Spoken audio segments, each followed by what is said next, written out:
వరుణ్ తేజ్ నుంచి ఇలాంటి యాక్టింగ్ కానీ ఇలాంటి క్యారెక్టర్ కానీ ఎక్స్పెక్ట్ చేశారా? చేయలేదు మేడం, ఎక్కువ క్లాసే అనుకున్నాం కానీ మాస్ కూడా ఉందని మనకి ఇప్పుడే తెలిసింది కదా. హీరో ఇలాగే మాస్ సినిమాలు చేస్తూ బాగుండాలి, సినిమా సూపర్ ఉంటుంది. అసలు ఈ సినిమాని అనుకోలేదు అసలు మాస్ ఇలా ఎంత సెట్ అవుతుంది అని. అసలు చిరంజీవి పంచి కడితే ఎలా ఉంటుంది అలా పంచ్ స్టైల్లో ఫైటింగ్ చేస్తుంటే మేడం సూపర్ ఉంటుంది. అసలు కొరియానికి వెళ్ళినప్పుడు కూడా సూపర్ మామూలుగా లేదు అసలు.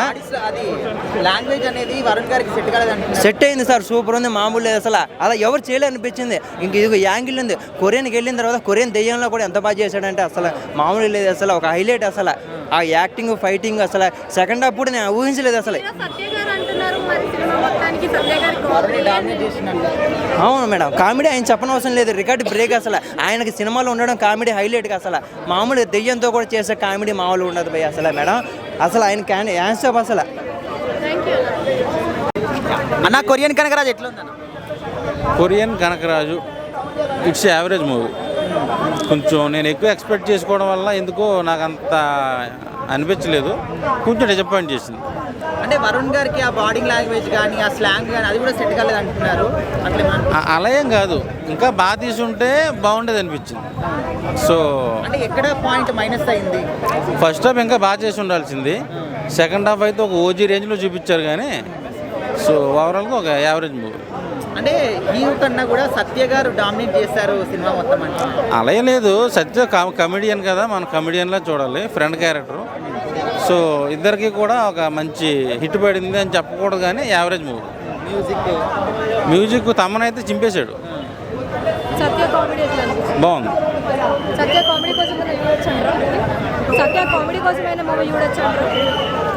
నేను రెండోసారి చూడమని నేను చెప్పట్లేదు కానీ నాకైతే యావరేజ్ కనిపించింది Korean Kanakaraju. One time watchable. హీరోయిన్కి మంచి రోల్ ఇచ్చారండి. హీరోయిన్ ఏదో పెట్టాలని పెట్టిన అనిపించింది అంతే. హారర్ అని అన్నారు కదా, హారర్ కామెడీ బ్యాలెన్స్ అయిందా మరి? కామెడీతో ఆయన సినిమాని వరుణ్ తేజ్ గారి పెర్ఫార్మెన్స్, రితికా నాయక్ వీళ్ళందరూ ఒక ఎత్తు అయితే, సత్య గారు, మురళీధర్ గౌడ్ గారు వీళ్ళిద్దరూ సినిమాని ఇంకో లెవెల్కి తీసుకెళ్లారు. వాళ్ళిద్దరు అంటే father and son bonding. BGM చాలా బాగుంది, కొన్ని రిఫరెన్సెస్ ఉన్నాయి లెనిన్ కానీ ఓజీ కానీ, బట్ బీజిఎం వాజ్ గుడ్, చాలా బాగా అనిపించింది. క్లైమాక్స్ ఇంకేమైనా బెటర్ ఉంటే బాగుంది అనిపించింది. సాంగ్స్ డిస్టర్బెన్స్ ఉన్నాయి, ఫస్ట్ హాఫ్లో సాంగ్స్ లేకుండా ఉంటే బాగుండేది అనిపించింది. అండ్ క్లైమాక్స్ ఇంకా బెటర్ ఏమైనా చేస్తే బాగుంది అనిపించింది. వరుణ్కి కంబ్యాక్, వరుణ్ తేజ్ గారికి కంబ్యాక్ మూవీ ఇది ఖచ్చితంగా. 2.75. Climax and songs are disturbing. Climax ఇంకేమైనా బెటర్ చేస్తే బాగుంటుంది. రీతిగా పెర్ఫార్మెన్స్ బాగుంది. ఆమె ఎంతవరకు అంటే ఉన్నంతలో ఎంత చేయొచ్చు, ఆమెకి ఎంత స్కోప్ ఉందో అంతవరకు షీ డిడ్ ఇట్. బ్యాలెన్స్ అయ్యి ఎంజాయ్ చేస్తారు. అంటే ఫ్యామిలీ ఎంజాయ్ చేసే కామెడీ హారర్, ఫ్యామిలీతో చూడొచ్చు. 2 times వాచ్ చూడొచ్చు, రెండోసారి కూడా చూడొచ్చు. అంటే ఎంజాయ్ చేస్తాం. వరుణ్ తేజ్ గారిని అలా చూడడం చాలా బాగుంది. ఆ స్లాంగ్ కూడా ఆయన పట్టుకున్న విధానం చాలా బాగుంది. కొంతమంది స్లాంగ్ ఆర్టిఫిషియల్గా ఉంటుంది, బట్ న్యాచురల్గానే ఉంది ఆయన స్లాంగ్ కూడా.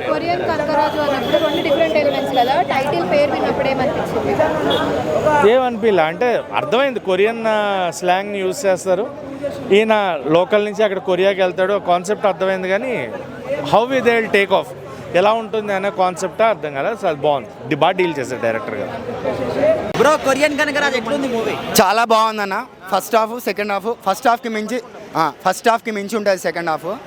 చాలా ఎక్స్పెక్ట్ చేయొచ్చు మనము. వరుణ్ తేజ్ అన్నకి మనకి కొన్ని ఉంటాయి, ఒక లోఫర్, ఒక గద్దలకొండ గణేష్, నెక్స్ట్ కొరియన్ కనకరాజు.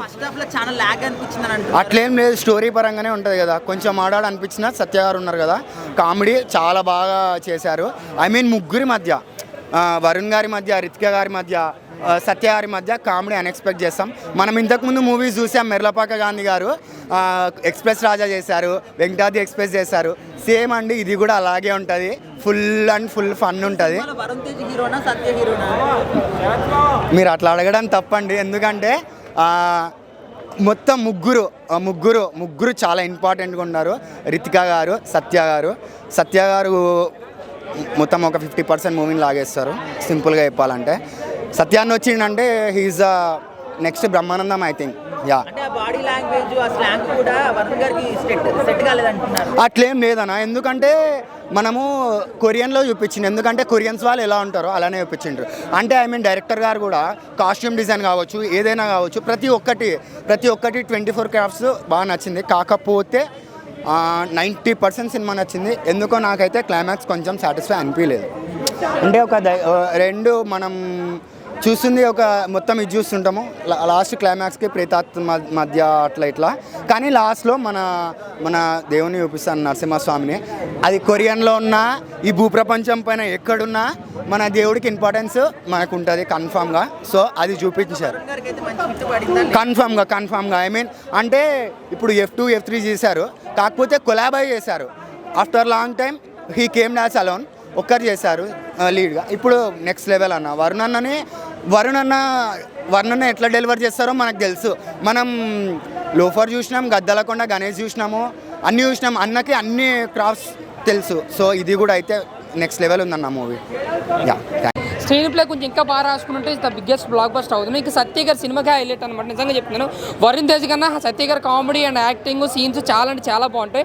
అలాగే వరుణ్ తేజ్ గారు 2 క్యారెక్టర్స్ కూడా చాలా బాగా డీల్ చేస్తారు. ఆయన యాక్టింగ్ కూడా చాలా కొత్తగా అనిపించింది నాకైతే. ఇంకో హీరోయిన్కి పెద్దగా ప్రాధాన్యత లేకపోయినా జస్ట్ ఏదో గ్లామరస్ కోసం తీసుకున్నట్టుకున్నారు. బట్ ఫస్ట్ హాఫ్ అంతా కామెడీతో నిండిపోద్ది. క్లైమాక్స్ కూడా మనకి ఏదో ఉందో కొంచెం ఎక్స్పెక్ట్ చేస్తుంది, దాన్ని కొంచెం క్లైమాక్స్ కొంచెం డిసప్పాయింట్ చేసిన విషయం చెప్తే ఓవరాల్గా నా వరకు చూసుకుంటే సత్య గారు కామెడీ అండ్ రోజు గారు యాక్టింగ్, ఆ మేల్బర్ కొంతవరకు డైరెక్షన్ వరకు ఓకే చూడొచ్చు అన్న. ఓవరాల్ నా వరకు అంటే వాచ్ఫుల్ అంతే. Thank you.